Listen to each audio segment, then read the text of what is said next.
Hello दोस्तों, आवाज़ Jammu channel से मैं राजीव कुमार सिंह। आज मैं बिहार के जम्मू ज़िला में हूँ और श्रेयसी सिंह जी के पास हूँ, जो कि जम्मू की विधायक हैं। और इनको सबसे पहले कि मैं पहली बार इनसे मिला हूँ, तो उनको शुभकामनाएँ दूँगा कि अपने क्षेत्र में बहुत अच्छा काम कर रहे हैं।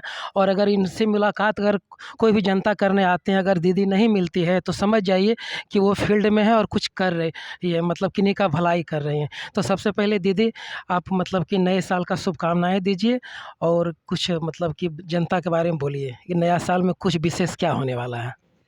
देखिए राजीव जी, सबसे पहले मैं आपको और आपके चैनल के माध्यम से सभी दर्शकों को नववर्ष की हार्दिक शुभकामनाएँ देती हूँ।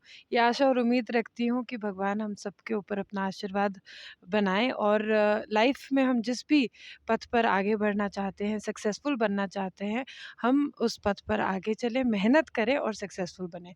साथ ही साथ एक चीज़ दोस्तों ज़रूर याद रखें, क्योंकि जब-जब आप ज़िंदगी में आगे बढ़ें, सफलता की कोई भी मुकाम को आप हासिल करें, ये ज़रूर अपने आप से पूछिएगा कि जब आप आगे बढ़ रहे हैं तो अपने साथ आप अपने घर, अपने परिवार, अपने कम्युनिटी को लेकर आगे बढ़ रहे हैं कि नहीं कर रहे हैं।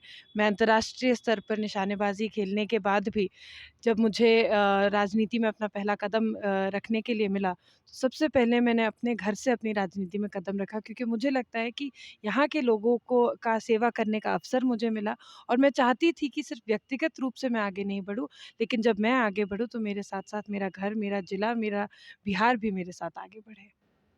बहुत दिनों से, बहुत बरसों से भगवान राम तंबू में थे। आज उनका महल बन के तैयार है और 22 तारीख के बाद कोई भी आम जनता दर्शन करने के लिए जा सकते हैं।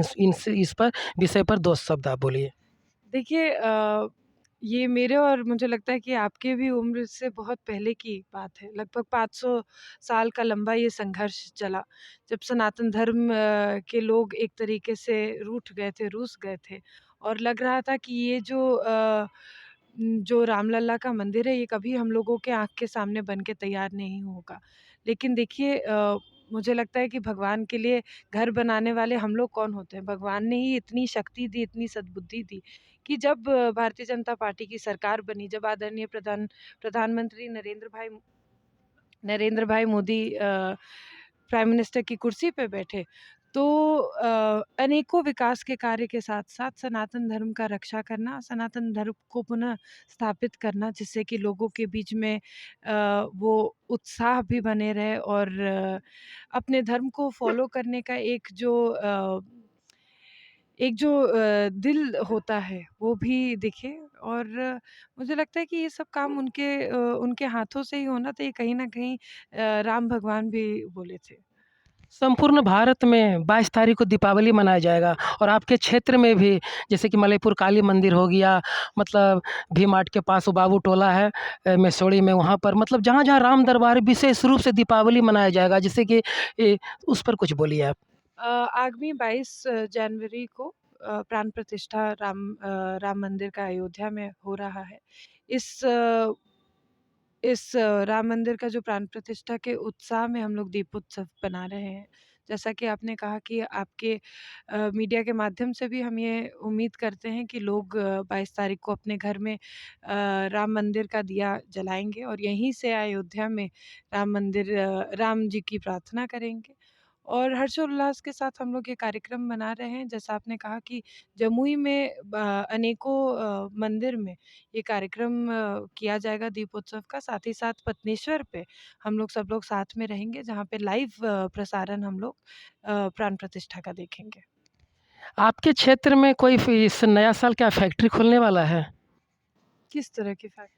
मतलब कि रोज़गार के अभाव में जो बिहार से बाहर जाते हैं, तो वो मतलब कि ये कोई ऐसा फैक्ट्री मतलब कि खुले जिसमें कि बेरोज़गार को मतलब कि रोज़गार मिले, ऐसा कोई खुलने वाला है क्या? देखिए, अनफॉर्च्युनेटली अभी बिहार सरकार का रवैया इंडस्ट्रीज़ को लेकर कुछ उदासीन है और इस पे कोई काम नहीं चल रहा है। बिहार सरकार को अनेकों बार विधानसभा के माध्यम से, पत्र के माध्यम से मंत्री और पदाधिकारी को मिलने के तरीके से उनको कई बार हमने उनका ध्यान इस बात पे आकृष्ट कराने का प्रयास किया है, लेकिन इंडस्ट्रीज़ की पॉलिसी नहीं चेंज करने की वजह से आज इंडस्ट्रीज़ की कमी है बिहार में। आपके क्षेत्र मलयपुर में एक सर्फ़ का फैक्ट्री खुला है और उसमें कुछ बेरोज़गार को रोज़गार मिला है। तो ये बहुत खुशी की बात है और ये खुशी मैं बताना चाहता हूँ क्योंकि जापान जैसे देश में लोग कहे थे कि ये देश कभी उठ नहीं पाएगा, लेकिन कुटीर उद्योग के माध्यम से ही इतना आगे बढ़ गया।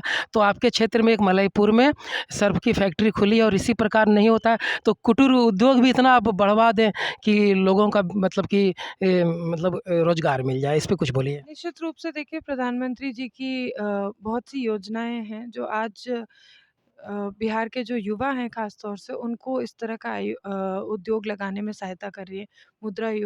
योजना है, स्वनिधि योजना है। और मुझे लगता है कि अब बिहार के जो बच्चे हैं उनको भी इस तरह के एंटरप्रेन्योरशिप में आना चाहिए जिससे कि वो रोज़गार ढूँढे नहीं बल्कि खुद इतने इंडिपेंडेंट हो सकें कि वो रोज़गार दे सकें अपने माध्यम से। जिस तरह से आपने सर्फ़ की फैक्ट्री का एग्ज़ाम्पल दिया उस तरह से अनेकों स्टार्टअप्स हैं आज इंडिया में जो आगे बढ़ रहे हैं।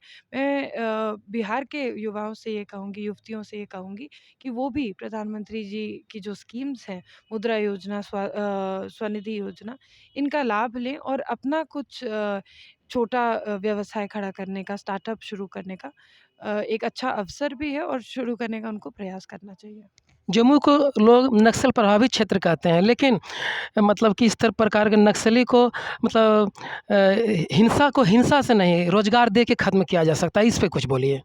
निश्चित रूप से आई थिंक देखिए सबसे पहले जिस आत्मनिर्भरता के संकल्प को हम लोग लेकर आगे बढ़े हैं, आत्मनिर्भर व्यक्ति तभी होगा जब वो आर्थिक रूप से मजबूत होगा। आर्थिक रूप से मजबूत होने का मतलब ये है कि वो अपने दम पर पैर पे खड़े होकर कुछ कमाएँ, अपने परिवार को पाल-पोस सके, अपने माँ-बाप की चिंता कर सके। तो निश्चित रूप से जो एक बेरोज़गारी का मुद्दा है वो बिहार में आज भी है, लेकिन कई ऐसी योजनाएँ जैसे मैंने आपको बताया जो केंद्र सरकार से चल रही हैं और उनका फ़ायदा बिहार के लोग भी उठा रहे हैं और बिहार भी उस आत्मनिर्भरता के पथ पर अग्रसर है। जमुई जिला के बरहट प्रखंड के नुम्मर पंचायत एक बच्चा है जो कि 3 साल का, नाम रुद्र है। उसको स्पाइनल मस्कुलर एट्रोफी टाइप 2 बीमारी हो गया है और डॉक्टरों का कहना है जैसे कि वो सीरियस हो गया था तो जमुई से रेफ़र हुआ पटना, पटना से एम्स दिल्ली। उसमें कहा गया कि 18 करोड़ का इंजेक्शन लेगा जब ही ये बीमारी से उसको राहत मिलेगा और बहुत खुशी की बात है कि 18 करोड़ से 2 करोड़ कम हो गया, 16 करोड़ का इंजेक्शन पड़ना ज़रूरी है। तो मैं और बहुत सारे मीडिया भाई कोशिश कर रहे हैं लेकिन कुछ नहीं हो पा रहा है। तो मतलब कि इस पे कुछ आप बोलिए कि कैसे उसका सुई का व्यवस्था हो पाएगा? राजीव जी, बहुत-बहुत धन्यवाद कि आपने रुद्र जैसे बच्चे के जो अभी सिचुएशन है, प्रॉब्लम है जो उनको स्पाइन में, उसकी तरफ आपने मेरा ध्यान आकृष्ट कराया। अंत में दर्शकों को आप क्या कहना चाहते हैं नए साल पे? क्योंकि 22 तारीख को दीपावली मनाने का उत्सव होने वाला है। कुछ मतलब नए साल में अपने तरफ से कुछ आम जनता को, सारे मतलब कि देशवासियों को कुछ बोलिए? संदेश मैंने तो शुरुआत में ही दिया कि जब-जब आप स्वयं आगे बढ़े, जब-जब आप सक्सेसफुल हुए, तो सक्सेसफुल स्वयं होते हैं, तो साथ में पलट के ये भी देखना चाहिए कि आप अपने समाज को, अपने घर-परिवार को लेकर आगे बढ़ रहे हैं कि नहीं। निश्चित रूप से हम लोगों का ये कर्तव्य बनता है कि जब आप सक्सेसफुल हों, तो आप अपने आप से ये सवाल पूछें कि मेरे घर-परिवार, जिला के लोग कहाँ हैं, कैसे हैं? और मैं उनके लिए क्या कर सकती हूँ, क्या कर सकता हूँ, जिससे कि उनकी व्यवस्था, उनकी सिचुएशन में हेल्प मिले। और अंत में मेरे दोस्तों यही कहना चाहूँगा